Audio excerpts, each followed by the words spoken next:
Primetime local news, serving the Lakeland and Midwest regions. Good evening and welcome to Primetime Local News. Lloydminster RCMP are investigating a sudden death. Police say they were called to an alley in the 4800 block of 45th Street just before noon yesterday. A 30-year-old man was located deceased. Major Crimes is helping the investigation and collection of witness evidence. Video canvass and neighborhood inquiries is ongoing. Anyone with information is asked to contact RCMP or Crime Stoppers. 8 more people who tested positive for COVID-19 have died in Saskatchewan. The province is reporting 412 new cases, including 102 in the Northwest Zone. The Northwest 2 subzone, which is the immediate Lloydminster area, has 16 new cases and 108 active cases. 3,735 cases are considered active. 197 people are in hospital, including 10 in the Northwest. 31 people are in intensive care, including 1 in our zone. 162 more people have recovered. A new mobile MRI unit has arrived in Lloydminster after another MRI unit was damaged in September. Jace Mackey has more on how long the unit is expected to stay in the border city. I'm joined today with Peter Froese with AHS. He's joining me to talk about a new mobile MRI unit that has arrived here in Lloydminster. Thanks for taking some time to talk with me today. Well, thanks for having me. Really exciting news for the community.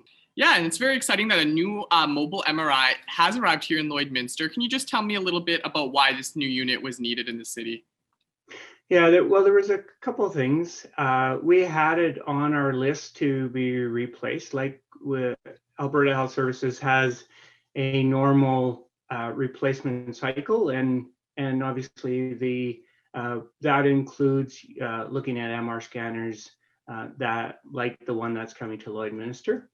But as we were in the process of ordering a new one, unfortunately, our old one, the trailer caught on fire, and so we had 2 reasons. But we did get a new one installed in a new mobile scanner in a new mobile trailer, and we're able to now deliver it back to the community.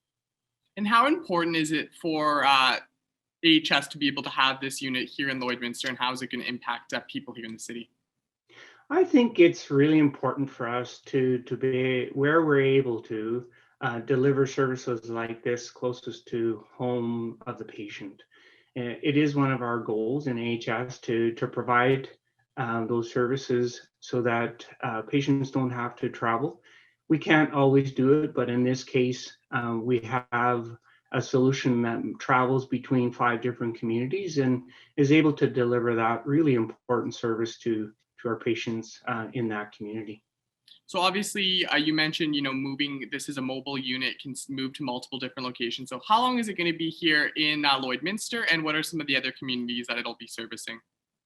Yeah, thanks. The mobile takes a two-week rotation in each of the communities, and there's 5 communities that it serves. It serves Lloydminster, obviously, Camrose, Cold Lake, Hinton, and Westlock. And so in these communities, we come up, we set up, and we provide that service to the patients in those communities. And on a typical week, how many scans can this machine do, or is it expected that it'll be doing? Yeah, we try to do between 80 and 90. Sometimes it depends a little bit on what type of exams we do, and we're still seeing a little bit of some patients not showing up. But yeah, our goal is to do 90. Sometimes it's around 80, but that's typically what we provide in a week of work. And is there anything else that you want to add that we didn't get to touch on yet?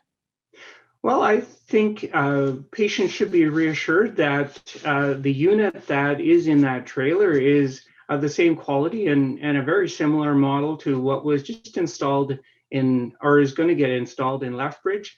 And so it really is top of the line.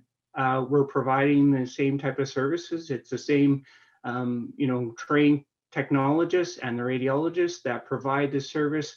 I think it's a great news story where we're able to provide that high level of service, very close to home, and so patients can access that without having to travel into the city. All right, Peter Frost, thank you so much for taking some time out of your day to talk with us today. Okay, thank you. Thanks for having me. It's time now for this week's Retrospect. Here's Blake Nath.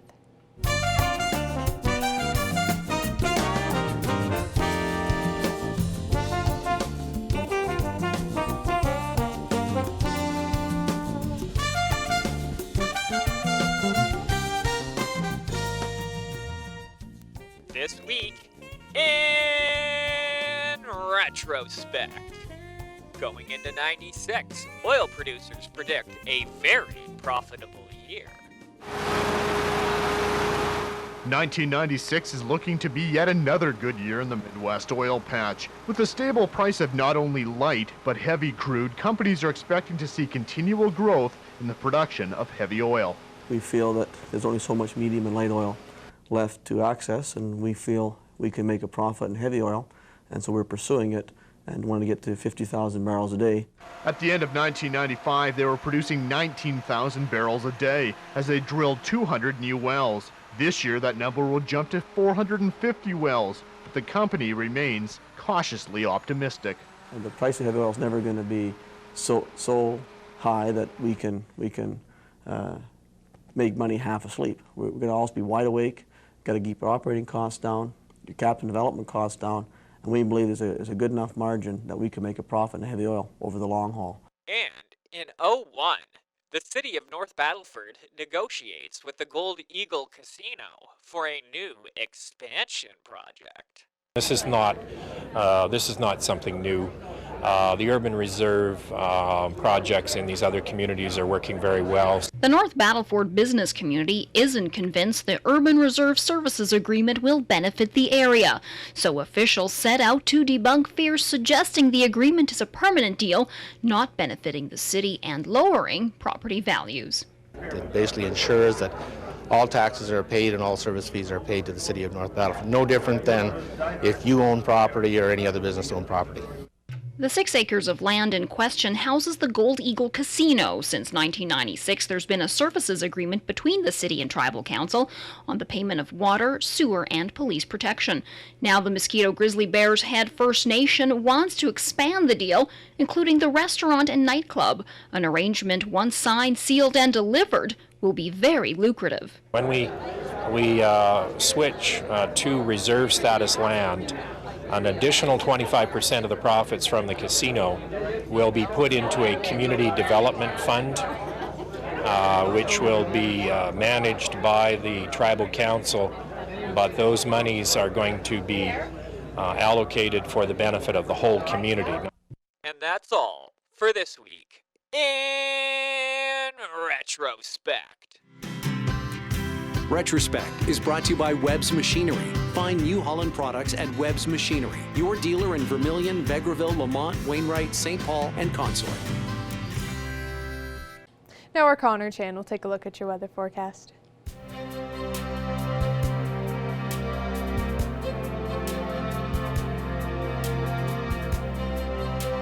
All right, thanks a lot, Jasmine. Looking right now sitting around that -4 degree mark. We're a little bit cooler heading into the morning with the wind chill. It does feel a little bit like -8. We are expecting a hefty amount of snow coming this week, maybe on Wednesday, and even potentially later into next week as well. But as we look at some other temperatures in the area right now, -2 in Vermilion, -4 also out in Vegreville right now, -2s in Bonnyville and Pearslin, -3 up in Cold Lake and Marwayne, +1 in Edmonton right now with -1 in Lac La Biche. A little bit colder as we go out into Maidstone at -7, -6 there for North Battleford, and then -5 for St. Walburg, -1 up there north in Isle La Crosse and Green Lake, and then we see -3 down in both Provost and in Macklin. Now as we take a look here into our satellite radar map, a little bit of cloud coverage and for the most part. Of course, we did see a very foggy weekend, mainly on Saturday night is when we started to see all that fog roll in, but some cloud coverage will still continue on for the most part as we are going to be getting a system of some rain and snow mix heading into Wednesday. As I mentioned there, we could see maybe upwards up to a couple centimeters centimeters of snow on the Wednesday. But taking a look here overnight, -8 North Battleford going into -2 tomorrow for the daytime high with some cloud coverage as we look ahead here into Cold Lake. -6 overnight with a little bit clearer skies and a few clouds still throughout the day, but -2 expected throughout the day tomorrow. And then looking for us here in Lloydminster, should get around that -4, -6 range overnight tonight. We'll start off the day about -8 or so, -9 for tomorrow. By the mid-afternoon, we'll get to that daytime high there. Some cloud coverage continuing there at -2. Now, as we look here into the next 3 days here, I did mention that there is possibility of some snow there. Even though it shows 25%, we could get a little, it could go up a little bit by the time we hit Wednesday. -1 expected for the daytime high with that cloud coverage. It could feel much colder with the added wind chill as we're expecting heavy winds there at -22 there. -5 though for Thursday with some clear skies expected there and that low of -10. That's our first look at your weather forecast. We'll have more primetime local news after the break.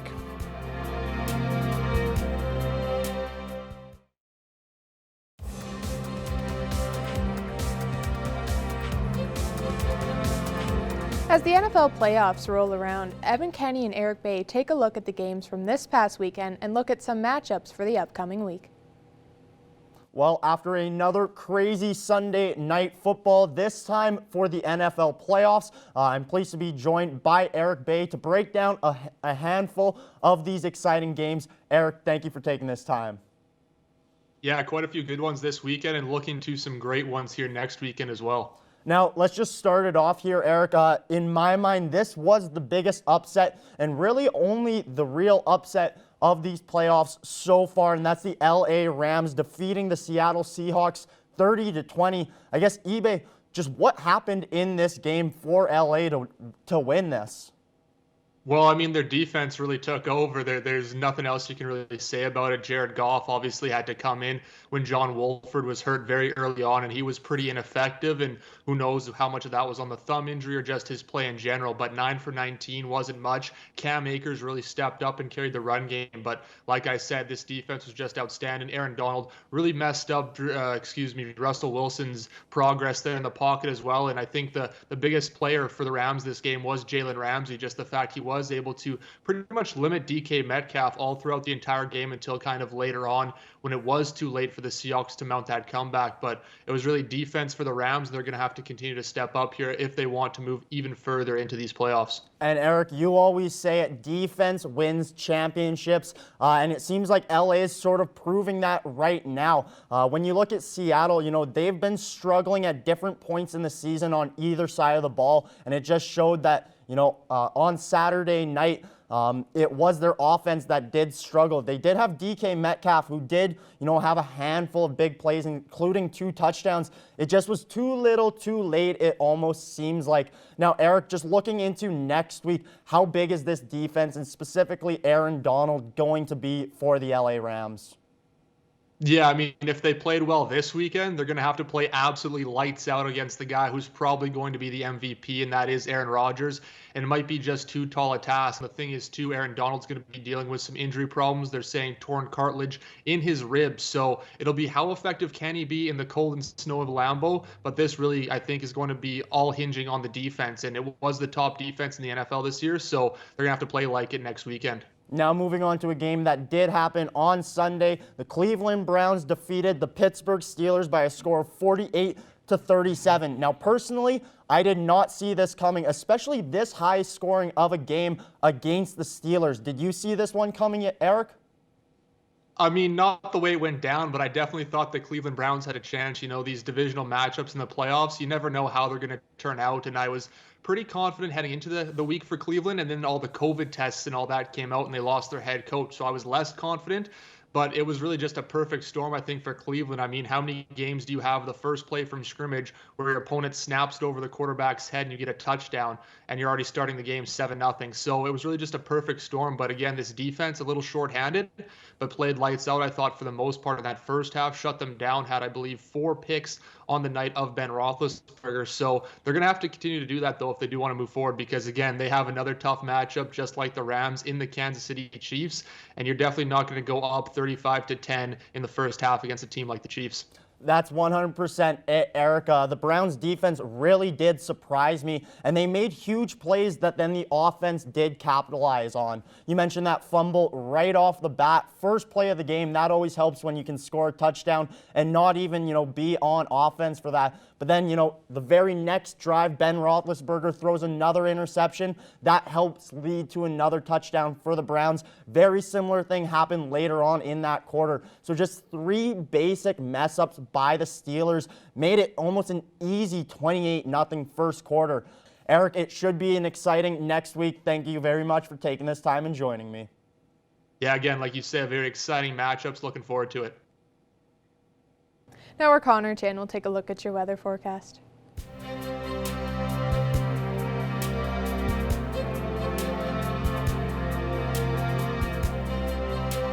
All right, thanks a lot, Jasmine. Take a look right now, still sitting around that -4 mark. We are going to get a little bit colder overnight. Could see around in the same range there, -6. And then, of course, the morning we could see around -8 throughout the morning. And then -2 for expected for tomorrow. But as we take a look at some other temperatures in the area right now, -4 also we see there in Cold Lake. We see 1 degree in Edmonton, a little out further west. Much warmer at 9 degrees in Rocky Mountain House, 0 degrees there for Red Deer, 2 in Athabasca, 1 degree in Whitecourt, and 7 degrees out in Jasper. A little bit colder in Saskatchewan as we look there in Saskatoon and Melfort, sitting at -4 degrees. -6 for both Prince Albert and North Battleford, -2 there in Meadow Lake. Taking a look up north, some parts of northern Alberta were in a wind warning, including in Grand Prairie, but for the most part in northern Saskatchewan, no warnings there. -1 we see in La Loche, Buffalo Narrows, and in La Ronge. -10 and -11 as we go farther north into Uranium City and Stony Rapids. -5 there for Walton Lake, and -6 degrees for South End. As I did mention, of course, northern Alberta, some parts there with that wind warning. -2 in Fort McMurray, -6 in both High Level and Fort Chipewyan, -4 down there for Slave Lake, and 1 degree in that Grand Prairie region, and -2 in Peace River. Now as we take a look at southern Alberta, much warmer, and of course they are close to the 10 degree mark there as we look there at 8 in Calgary and in Lethbridge, 6 degrees in Medicine Hat, -1 in Coronation right now, and then 3 degrees currently right now in Banff. A little bit warm also in southern Saskatchewan as we see 3 degrees in Swift Current, and then 0 degrees in Moose Jaw. A little bit colder in Regina, sitting at -7 right now, but as we look out into Estevan and Yorkton, -3 as well, and then -4 in Kindersley. Now as we take a look here across the rest of the country, as I'll just quickly, because I got a little trigger happy there, -4 there in Winnipeg, -5 in Quebec City, -4 also in St. John. Lots of cloud coverage throughout most of the country going east.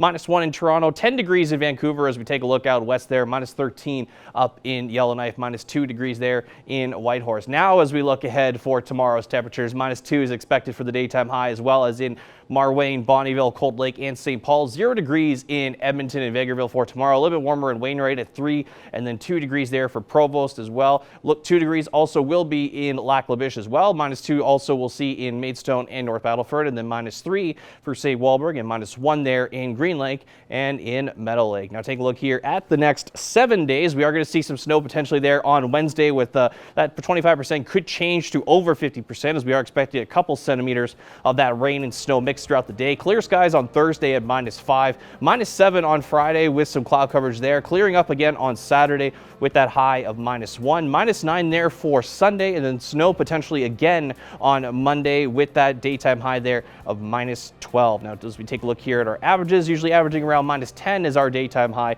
and of course averaging -20 for our daytime low. So that's a look at your 7-day forecast. We'll have more prime time local news coming up after the break.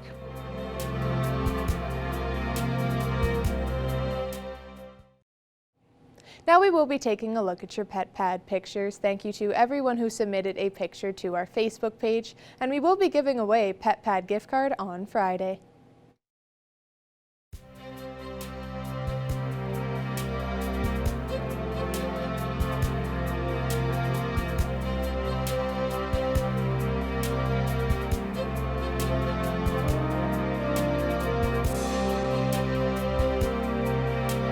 We want to see your pets. Send photos of your pet and their name to our Facebook, Twitter, or Instagram to have them featured on Pet of the Day. Your name will be entered into a weekly draw for a gift certificate from the Pet Pad.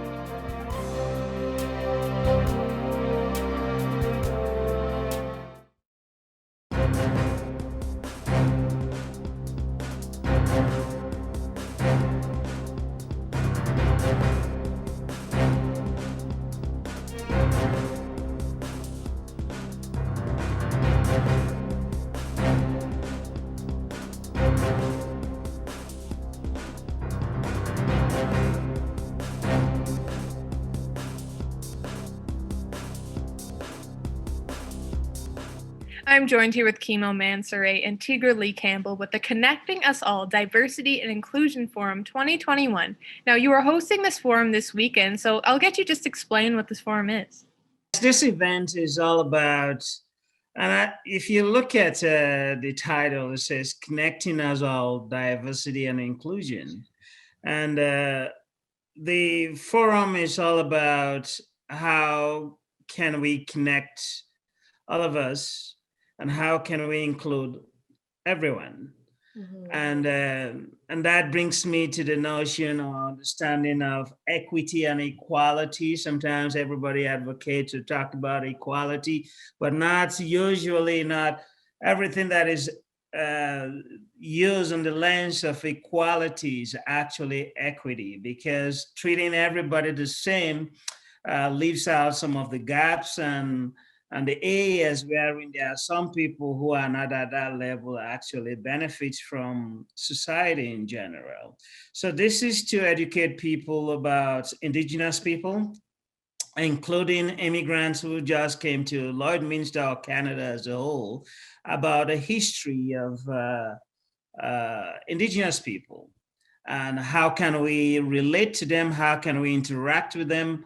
We can only do that by understanding the history of Indigenous people. Now, this event will feature different speakers and community members. So what will be some of the topics they will be touching on? The topics are our journey, our struggles and our perseverance and our success, and the negative effects of stereotyping and microaggressions. Everybody's journey is going to look a little bit different. So even though we have the same topics, they're going to sound extremely different coming from the perspective of the newcomer to Lloydminster or the woman or the two-spirited individual. So, and navigating life as these different unique individuals, and also the barriers that they've come up against and how they've gotten across, and definitely the success stories. I think that to create change, we need to have awareness, and we need to have awareness of what those barriers are, how we've been able to navigate around them, and to educate on the negative effects of those stereotypes and microaggressions. And like you both mentioned, everyone's story is different and everyone has a different way that maybe they got to Canada, or they got to Lloydminster. So is this why you wanted to make sure that local speakers had this platform? Exactly, because the thing is we want to make change in Lloydminster and Vermilion. And I was fortunate to have crossed paths with Tigra, who is also very inspiring in her own life story and journey as well in what she's planning to do. We talked about it, that having local speakers it makes us a direct link and relatable to people in Lloydminster and Vermilion. If we are going to make change, let's look at our neighbor who we know that can talk about their own story, and we can say, oh, I never knew about. But if somebody from Ottawa is talking their own story and I'm in Lloydminster, I say, this is out of here, right? But when somebody from within is saying, this is what I have gone through or I'm going through, but this is how I've overcome, or these are my challenges, people relate to that. And I think that's the essence why we actually are choosing, because we had it last year. We had some speakers coming from Edmonton and other places. So we decided to go purely everything local this time. And if someone wants to sign up for the forum, where can they do so? We have an event page created for this event. It's called Connecting Us All Diversity and Inclusion 2021. Tickets are available on Eventbrite, completely free. On the event page, I have a Google form for the blanket exercise sign up, and that it's just to keep track of numbers. But if you would like to participate in the blanket exercise, please fill that form out. Thank you both so much for joining me today. Yeah, thank you so much for having us. This was awesome. Thank you for having us, and we hope that you can be also register and participate in our event, and we hope to see you there.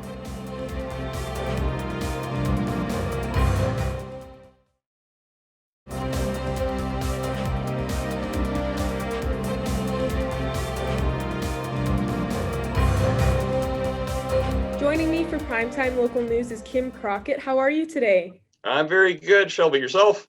I'm very good. So I wanted to start off with the B. Fisher Home Improvement 50/50 raffle and how you had a recent winner. How is this raffle helping residents in the community? Well, obviously, in a year like this where we couldn't carry on with the big fundraiser we had planned to do, which was our New Year's Eve event, this was something that we could do to maybe just fill some of that gap, fill a little bit of that void in the meantime.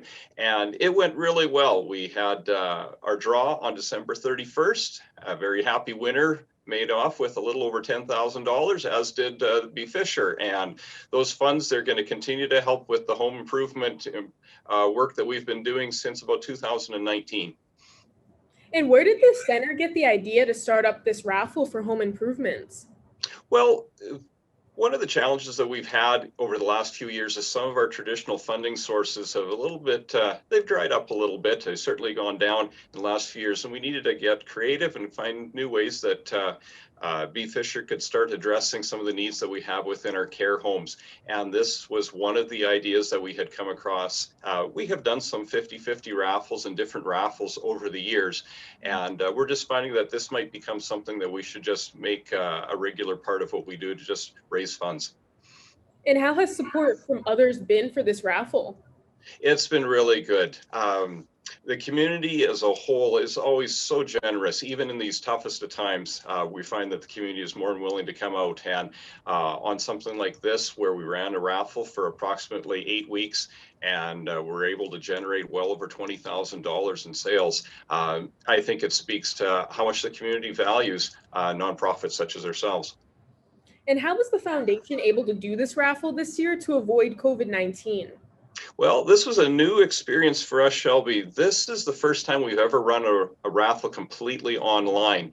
And, there's other organizations that have done this as well. And this is our first time to venture into this area as well. And so it went very well. We worked with a service provider based in Saskatchewan. They walked us through what we needed to do. And by the time it was all done, we were able to have a website up and running, and just most of our work really was directing people to the website and creating awareness for where the funds were going to be going.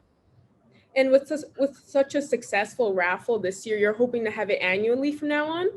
I think it's going to be something we're certainly going to put some thought into. I think some of it is depending, Shelby, on just in this era of COVID is what can we offer in terms of fundraisers and events that are meaningful to the community. We had such a good turnout and response to the New Year's Eve fundraiser we did at the end of 2019. We dearly want to bring that one back, and we're hopeful that will happen, but we may just have to wait a little bit on time to see if we can bring that one back. And the same thing with our color run as well that we ran. The last time was 2019 in the fall. That was one of our best events that we ever had as far as the color runs go. We'd really like to bring that one back this year as well. Well, I'm really happy to hear how successful this raffle turned out to be. And other than giving residents a great opportunity for improving their homes, what else has the center been doing? Well, a lot of it is just business as usual, even within the challenging environment that we're in. Our primary mandate remains caring for individuals with developmental disabilities, and that's really what our focus remains. And so in light of COVID that we're dealing with, we just have to find ways to continue to do that, but do it in a way that's appropriate and meets the requirements of both the provinces that whose rules we have to live by. And are there any other future plans that you'd like residents to know about for the foundation? Well, I think what it is we're just continuing to do our work to continue to care for the individuals that we provide services to.